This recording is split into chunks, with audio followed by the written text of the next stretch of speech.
SpeciAL. I'm Adrian, and this is the series where my brother Al and I say hello, Al.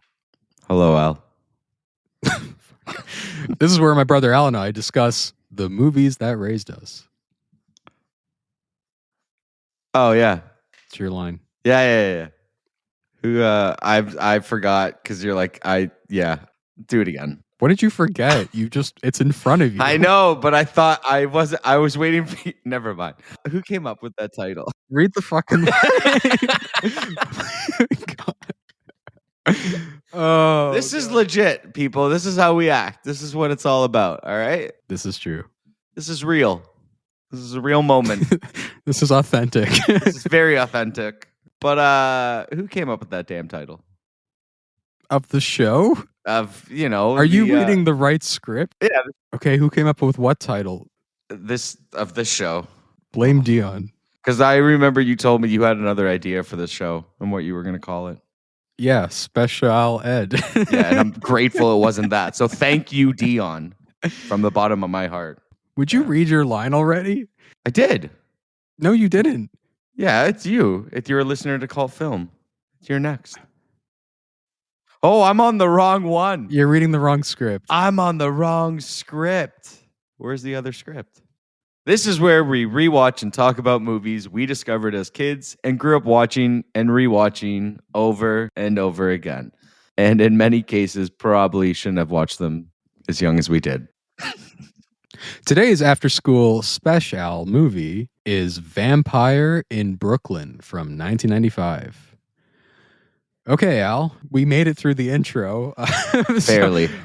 This is where we talk about when we remember first watching this, our first memories, initial thoughts.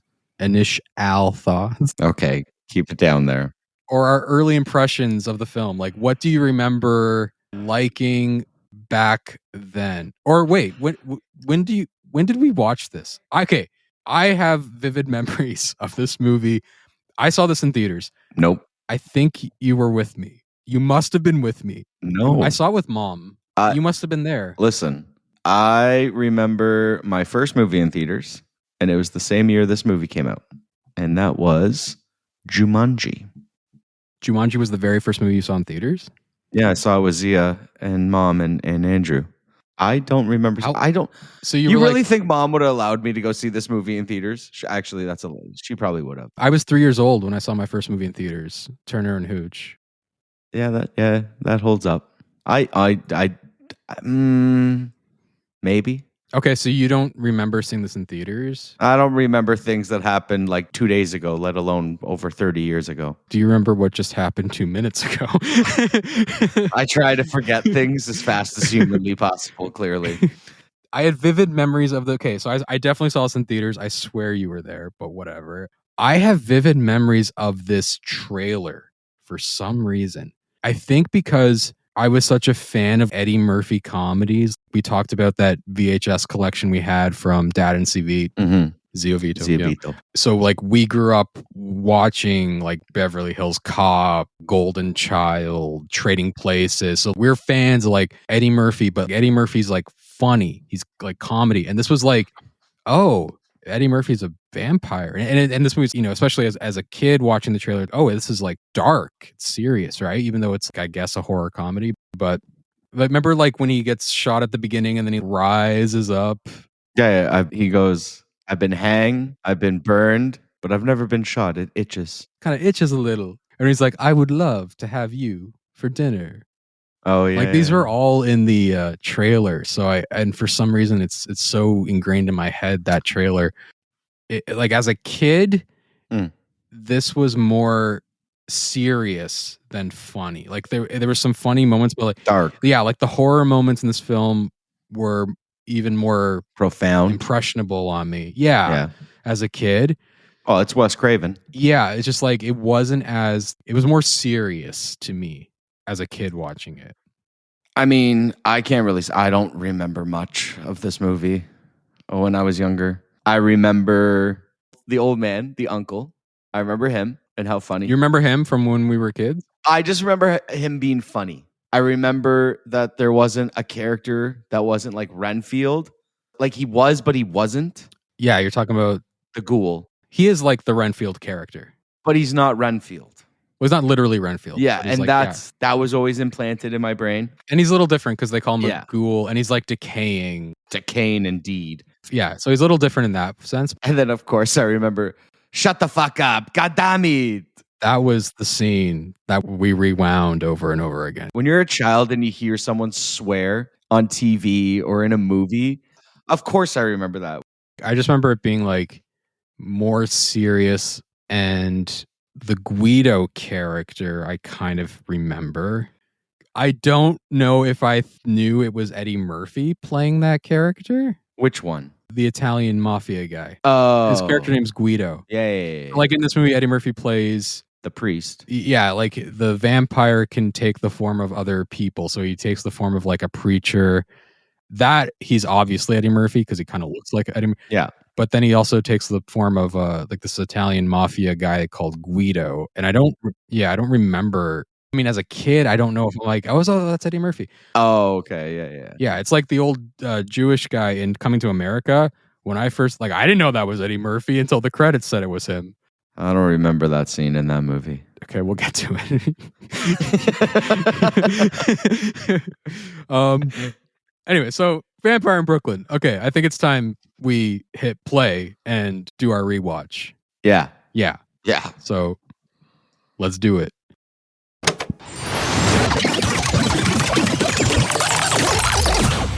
Insert spoiler warning here.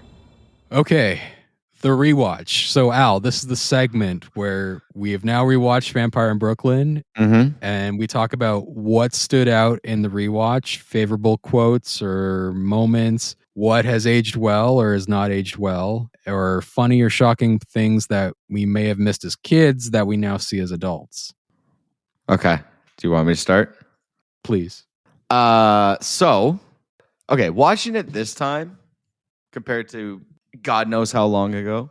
It's been so long. God. I want to say something nice, but at the same time, it's so hard. About the movie? I only liked so much of this movie. I'll be honest. By the end of this movie, I was kind of falling asleep. I wasn't into it as much as I feel like I was as a kid. But it had its moments. I'll give it that. So I know I kind of mentioned the ghoul. Kadeem Hardison plays Julius. I was about to say Justice, but that's the other. Justice is the cop, the partner, love interest of Angela Bassett's cop character. That fucking worst actor in this goddamn movie. Yeah. Anyways, so the ghoul and the uncle. Best parts of these movies. Oh, they're hilarious. They're great. The best part of this movie. Yeah. The main female, what's her name? Angela Bassett. Great actress. Good stuff. Amazing. Loved her. Yeah. Anyways, back to the uncle and you just talked about. Yeah. But okay. He is fucking hilarious in this movie. John Witherspoon, man. Everything he was in, he was hilarious. Man. I totally blanked, and I can't believe as a kid I don't remember this line. Ahoy there, motherfucker. How do I... Oh, yeah, we broke out laughing. I was like, how did I That was forget hilarious. This? I remember, shut the fuck up, god damn it. Shut the fuck up, god damn it. How did we not rewind that part as kids? That boggled my mind, because I should have remembered that line. It was fucking priceless. It's more because it's not the line that's funny, it's his delivery of it. I know, it's fucking, yeah. Where he's just like, ahoy... Like he's looking in the ship. Ahoy, motherfucker! Yeah, ahoy, mother. It's kind of like what's his nuts? Snakes on the Plane. What's his name? Sam Jackson. Yeah, it kind of reminded me of Samuel L. Jackson. Yeah, how he would say shit like, "Get these motherfucking snakes off my motherfucking plane," like shit like that. It sounded like that in a sense. Yeah. It's the delivery. Yeah. I also. Oh, okay. The ghoul. What the fuck? Julius. I didn't remember this part.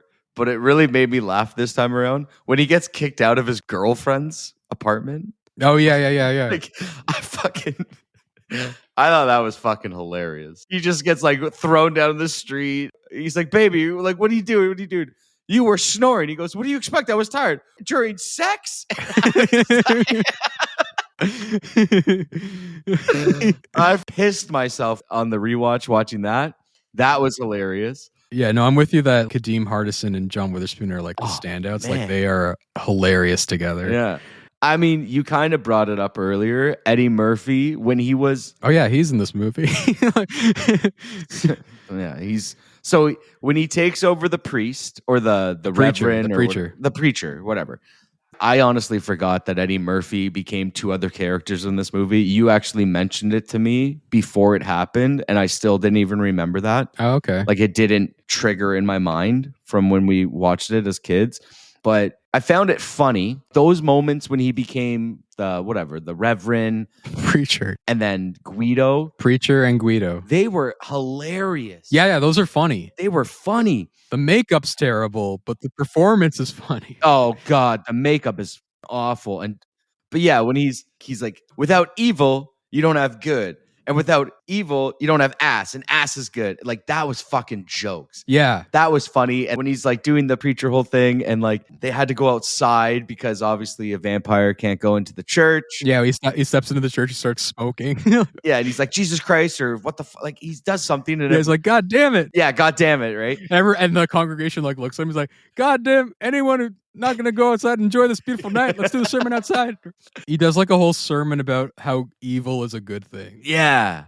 Like it's funny. I didn't really pick up on that as a kid, but it came across hilarious this time around. And then like when he calls out the random dude in the crowd, he's like, I saw him with the $2 whore last night.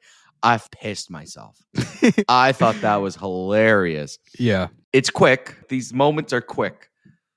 And then even when he's Guido? Guido. That's the character name, yeah. The mafioso guy. That scene this time around. Oh my God. That whole scene is okay. That might be my favorite scene in this whole movie now. Oh, really? Okay. Yeah. Okay. I can see that. I genuinely think that might be my favorite scene now.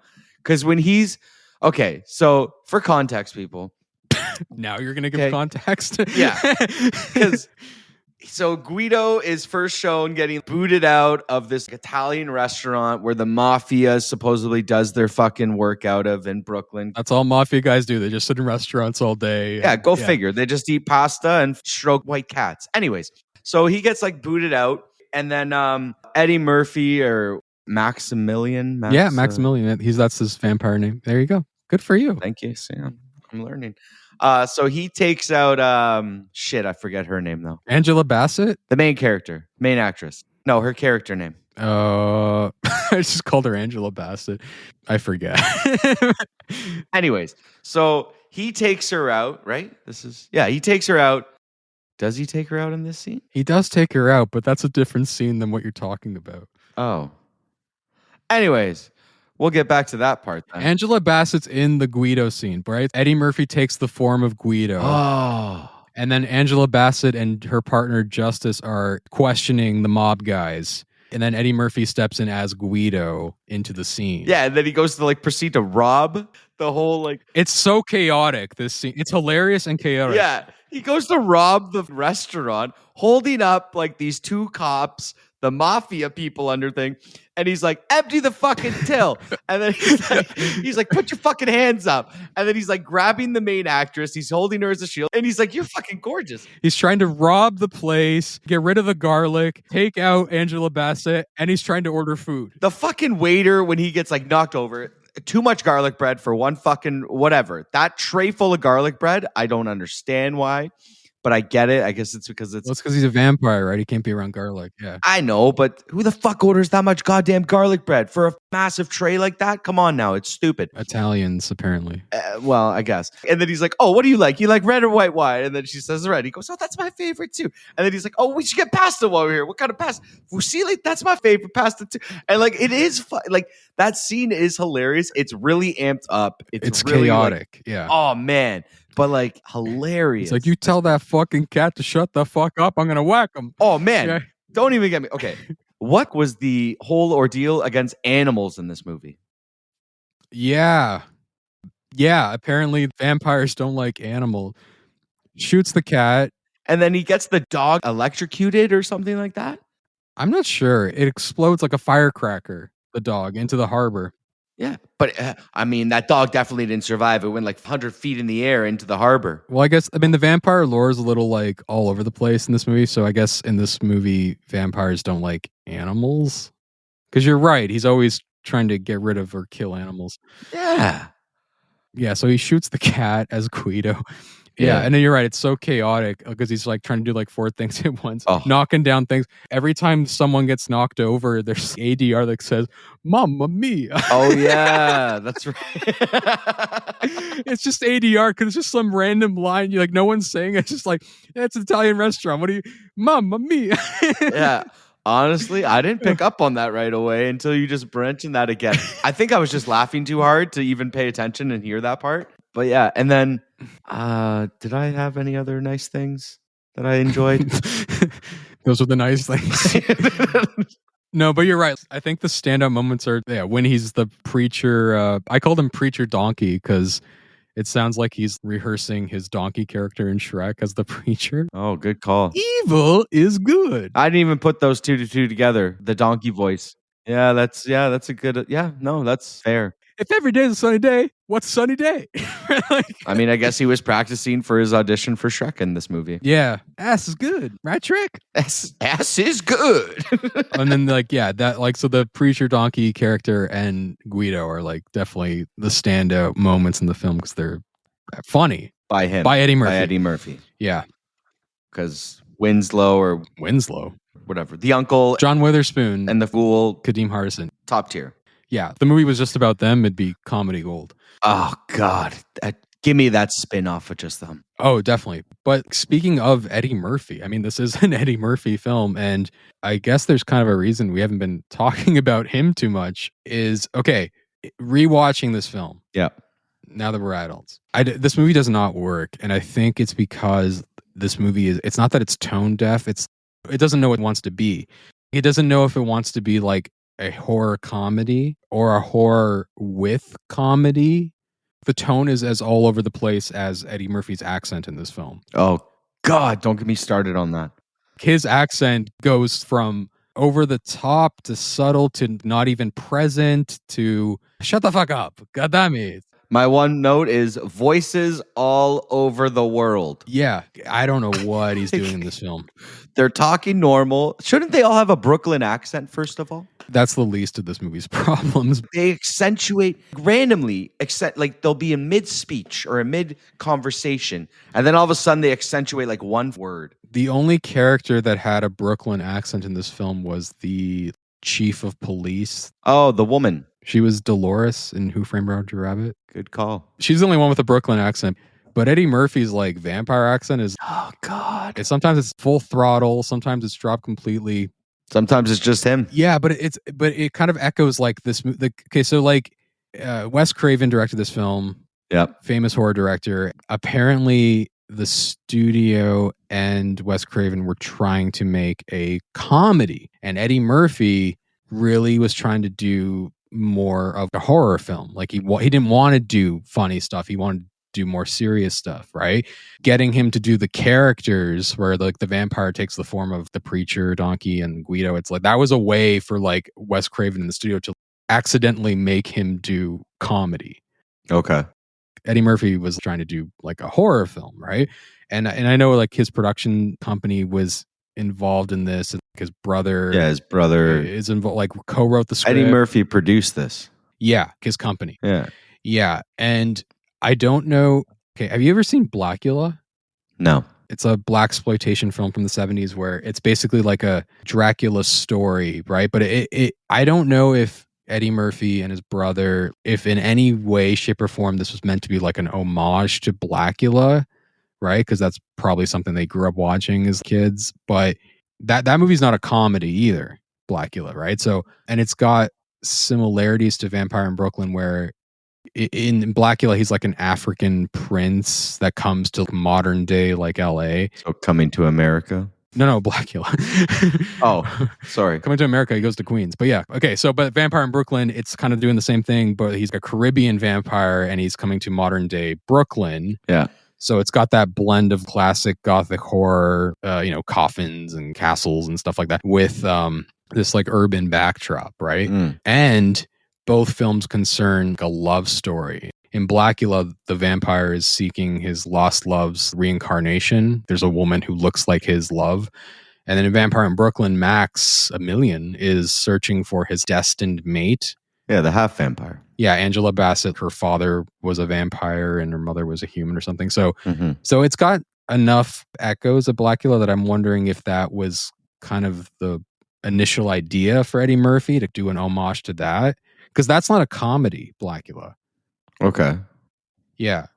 I mean, the way you just explained it, I think you could be right. Because, I mean... I don't know. I've never read anything. What else were they trying to do with this movie? Well, that's the thing. It's like, that's why this movie kind of doesn't hold up as like a movie. Yeah. Everyone involved seemed to be doing their own thing. Like Angela Bassett's in a different movie than her love interest. Yeah. Just her performance. She is giving a hell of a performance. She's like in a serious film.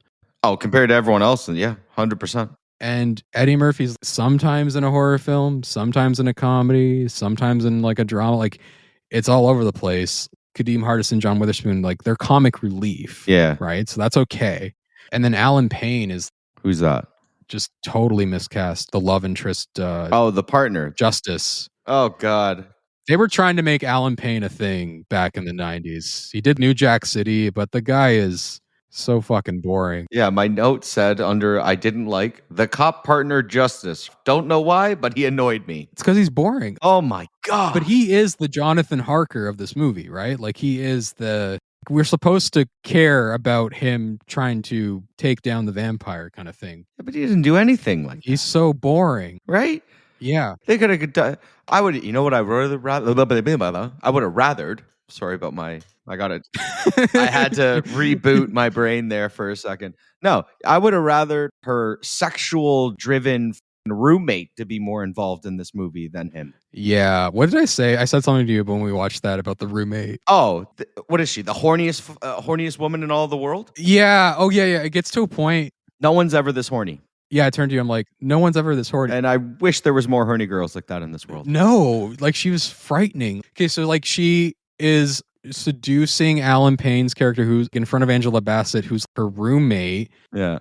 To the point that she's like walking him out, trying to get to sleep with him. Yeah, what, like 4 o'clock in the morning, 3 o'clock in the morning? Because, you know, no one's out on the streets at this point. Empty Brooklyn street or whatever. Like he tells her to take a cold shower and like leaves. And then like Eddie Murphy as Maximilian shows up and she's just like, hey, come on in. Yeah, just random dude wearing this all black cape. The fog just comes out of nowhere.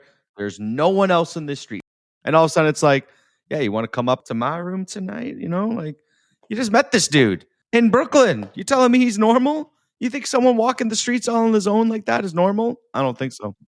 Yeah, her horniness got to a point that it was, okay, this is like, I don't even buy this anymore.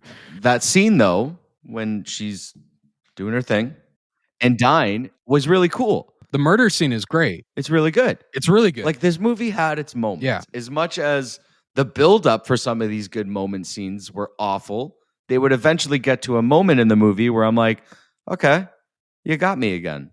But this is what I mean when I've said, okay, the movie's tone is just, that's not tone deaf. It's just all over the place. Yeah. So you have this really like well stylized, horrific like murder scene where she's having sex with the vampire, but then like the sex turns to violence or whatever. And it's all kind of artistically shot. So it's really well done. It's eerie and really good horror set piece. Yeah. Like the blood coming out of the door key thing. Like that was neat. Yeah. Yeah. But the scene prior to that, you have Eddie Murphy's vampire pulling the tongue out of Julius's mouth like a fruit roll-up, like something you would see in a Mel Brooks comedy, slapstick kind of comedy. I'm like, what is this? Like, it's all over the place, this movie. You see this man, he gets most pussy of everyone. Maximilian here is the most this guy gets pussy all the time. Yeah, what does he say? I forget the actual quote. Yeah, so like Max is talking to Angela Bassett's character for the first time in the club. Saves her life from the rattlesnake. He's about to dance with her. She forgets she's even a cop and working. And all of a sudden, The comic relief ghoul comes out of nowhere and just fucking worst wingman ever. Yeah, the worst wingman ever. But it was fucking it was just literally like, this guy doesn't need you. He gets more pussy than anyone else in this world. Like something like that. Yeah, I wrote this down because he's like, he's got a pussy surplus. Yeah. Right. And then she walks off with Justice. And then Julius is like, oh, fuck them. They were made for each other. But the reason why that stood out too is just before he says the pussy surplus line, which is funny. He tells Angela's like, this ain't Ashford and Simpson. Oh, yeah. And they're like, okay, so Ashford and Simpson was like a singing group or whatever. Like, but the guy in that group has the exact same hair as Eddie Murphy's wig in this movie. The curly mullet. I don't even know what this thing, because it's got the widow's peak, like a Dracula thing. And then it's like a permed mullet, I guess. Yeah. But Afro mullet. I don't even know what you call this, but I'm like, it's like Lionel Richie. What the fuck is on his head? Why did Eddie Murphy agree to wear that? I got to look that up. No, Ashford and Simpson. That's the only other person in real life I've seen that hair from. But I'm like, why is he wearing this wig? Like, what is this? Every time you see him, you're just looking at his hair, right? Because it's like, what is that? See, I wasn't looking at his hair, to be honest. I was just staring into space watching this movie at that point. Yeah, the movie kind of lost you at a certain point. This movie lost me pretty quickly this time around. I had more higher hopes for this movie. Like, your memory of it was better than the rewatch. Oh my God. I remember, like, the scenes that I remembered, amazing. I mean, I didn't remember much. I remembered shut the fuck up, God damn it. I remembered the ghoul. Yeah. And I remember the uncle. That's the thing. Like, when they were around, I was back in. When they weren't around, I was in my own fucking world watching this movie. I think I don't know if I told you. Yeah, I think I told you about this when we watched it. When he's using all these magical powers that he supposedly has, Maximilian. And all of a sudden, like, when he's like, oh, only the strongest and the oldest vampires, they have all these powers and shit. One being when he's living in the ghoul's apartment. For the viewer's sake, it's like a rundown back alley, graffiti. It's like rats everywhere, shit everywhere. So this is when he's asking out the main actress, again, whatever her character's name is, on a date. And he has it at his apartment. So she gets picked up. Oh, that's a funny moment. So she gets picked up by the ghoul in the limo. Yeah, because Alan Payne's there, right? Yeah, and he's trying to get hyped up to like have a conversation with her and tell her, like, hey, like, I'm the man, you're the woman. Yeah, that was a weird moment. Yeah, it's weird. He's like hyping himself up to ask her out. He does this like gender power play to himself. I'm like, what is he doing? It wasn't necessary. Yeah, she comes out dressed to the nines. He's like, oh, where are you going? Right. And he's like, oh, I was going to ask you to go to pizza or something. But, and then like, yeah, the limo drives up and it's Julius the ghoul, right? Brings Angela Bassett into the car, shuts the door, then like turns to Alan Payne and he's like, thought you was going to get some ass, didn't you? Yeah. And then he goes, there's no pizza joint in this neighborhood. Yeah, he's like, pizza place? There's no pizza place around here, motherfucker. So because I didn't want to brush over that part. So anyways, but like, yeah, we're going back to these, like, supposedly all these powers that Maximilian has. Yeah. And he's saying it, but in the scene, so like, to paint a picture, like I already described how shitty it was looking, but then all of a sudden it's like the coolest bachelor pad-esque Richie Rich style looking apartment. But they don't show you him doing this. Like, that would have been cool. That would have been neat to see. Because then you actually get to see some of his powers. It would have been a cool moment. Yeah, you're right. Rather than just a voiceover and her walking up the stairs and walking to the apartment. Yeah, you're right. That would have been cool to see. It's like, right? Yeah. So yeah, because he turns this dump into like a beautiful apartment, right? Oh God, it's sick. Yeah, it would have been interesting to see that. But yeah, this movie kind of just drops lines of vampire lore that are conveniences for the plot. So this vampire, he can do basically magic. Oh, he can do whatever the fuck he wants, according to him. Yeah, so it's like an illusion that everyone sees this beautiful apartment, but it's still like a dump. Yeah. And then he can like transform into people, apparently. Anyways, yeah, they're doing their own thing with the vampire lore, which is fine. But the problem with it in this movie is that it's not something that's established. It's just thrown in for plot conveniences. Yeah. Whenever they need to explain something, they're like, oh, it's a vampire power. Yeah.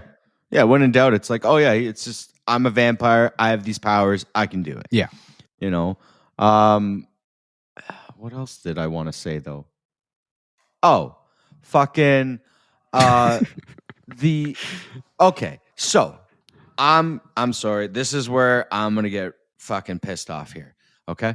Oh. So we are gonna go back to when you said the whole makeup ordeal. The makeup sucks in this movie. When he's a vampire earlier in this movie, it's just the contacts, the fangs, but then all of a sudden he becomes, what did you call him when we rewatched it? You said Oh, yeah, he ends up looking like a Klingon. that's it. Yeah, a Klingon. Yeah. I said he looks more like a demon, but Klingon is 100%. Well, I think that's what they were going for, but I was like, why does he look like Worf from Star Trek? But I'm like, this looks so stupid and corny. It was so bad. And I expected more, especially from Wes Craven being the director. You would think it would be more better, like just better. Well, it stands out. A, the makeup's not great, It's shit. but B, in the story, I don't understand what I'm seeing. Why is he suddenly transforming? I don't know. It was cooler when they just did the glossy contact eye shit and the fangs. Yeah. You know? Yeah. Like, if that's supposed to be scary, how did I not remember that as a kid? Being scary. Yeah, you're right. My memory of it was just, oh, this is more serious to me as a kid. But the moments that I actually remembered were all comedy moments. Yeah. I didn't remember anything that happened in the third act of this film. I guess, not to just say negative things. The one thing when the roommate, when they find her dead, I found that pretty interesting because it's like the crucifix kind of thing. Oh, yeah. Yeah. Yeah, that was creepy. Yeah, crucifixion kind of pose. But she's up on like a building where it's like, how could anyone have gotten there unless they flew her up there, right? But, and I did find that pretty cool how they were always going back to the pictures. They were always correlating to the pictures that she was drawing. Yeah, Angela Bassett's paintings are echoing what's happening in the film. Yeah. So at least they had that going for them and they kept that in line with the whole movie. But yeah, besides that, give me the ghoul, give me the uncle, and that's it. Yeah. That's all I need. No, I hear. Yeah, it's a bit of like, it's interesting, but it's interesting more for its flaws. The pacing's not great. Some of the jokes haven't aged well, and it's a weird hybrid of horror, comedy, and Eddie Murphy kind of experimenting with acting. Like, you know what I'm saying? Like, it is something I'd never seen him do before. Yeah. Prior to this, so I don't know. The moments with him and Angela Bassett are good. What do you mean they're good? Those are the scenes where it's the movie that he was kind of trying to make, because he's not funny in those scenes. No, he's like dark. I mean, this is another problem too with the movie is there's narration in this film. Like, yeah, Eddie Murphy narrates the film, but Eddie Murphy is the protagonist and the antagonist and the narrator. Oh, he's supposed to be everything in this movie. And it doesn't work. It doesn't work. It no work. Shut the fuck up. God damn it. Oh, one last thing. And again, it's going to go towards the end of the movie. Like, I mean, the very end of the movie. Oh, how did we not talk about the one scene with the ghoul and the uncle when he's wiping the car and his hand pops off? The uncle's reaction.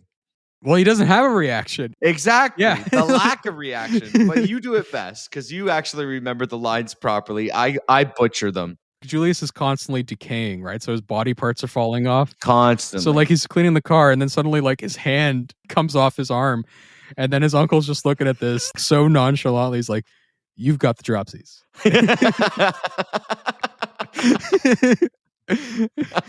Yeah. Or even at the end when like Julius is gonna go help Max and then like his uncle stops him and he's like, "No, Max, take care of me." He's like, "Taking care of, have you seen yourself lately?" And then like his arm comes right off his body. And his uncle's like, "What the fuck is this?" Yeah. Like, again, see, I felt like we have to end that part on a good note. We bashed this movie quite a bit. So we got to bring that in there a little bit. But anyways, the last thing I want to say, it's about the very end of the movie, because this is where, when I watched this time, it made me think.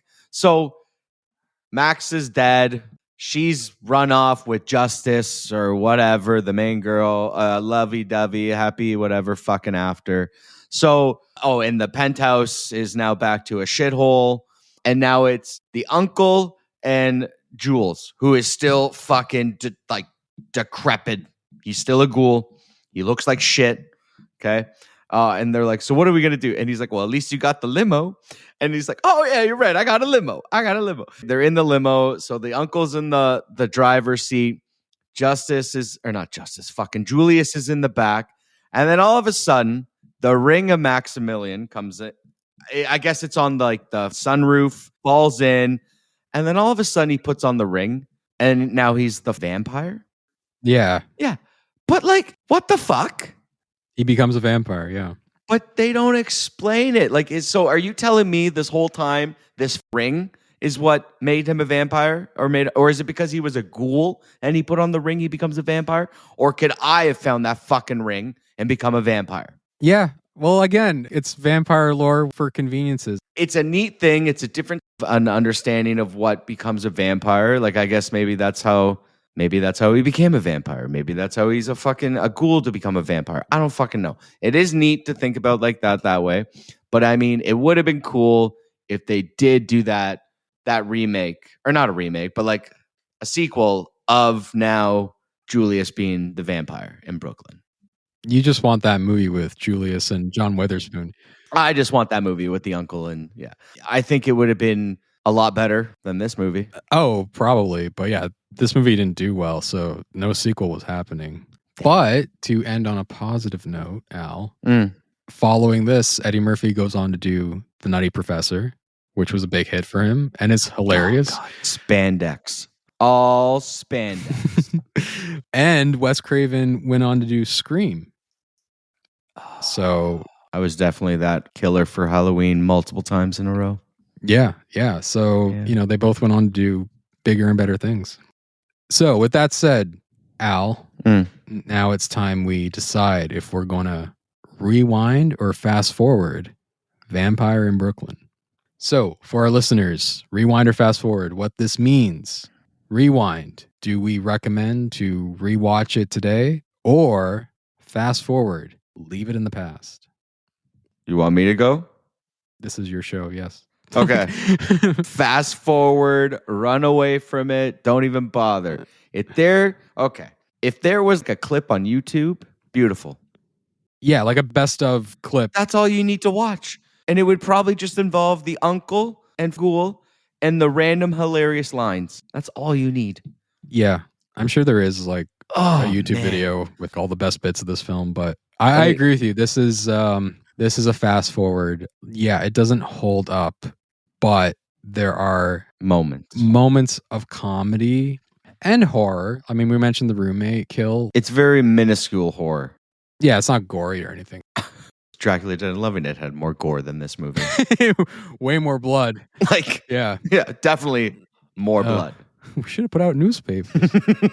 But yeah, I agree. It's flawed. So unless you're watching it because you're interested to see those flaws, this is a fast forward for me too.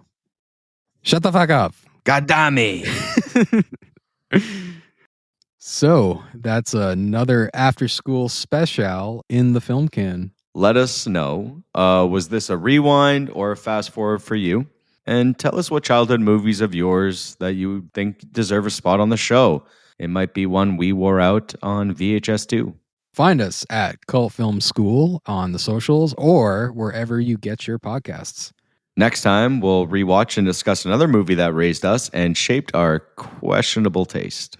Until then, stay weird, stay culty, and stay nostalgic. Nostalgic. It's like riff raff. Hello. It's astounding.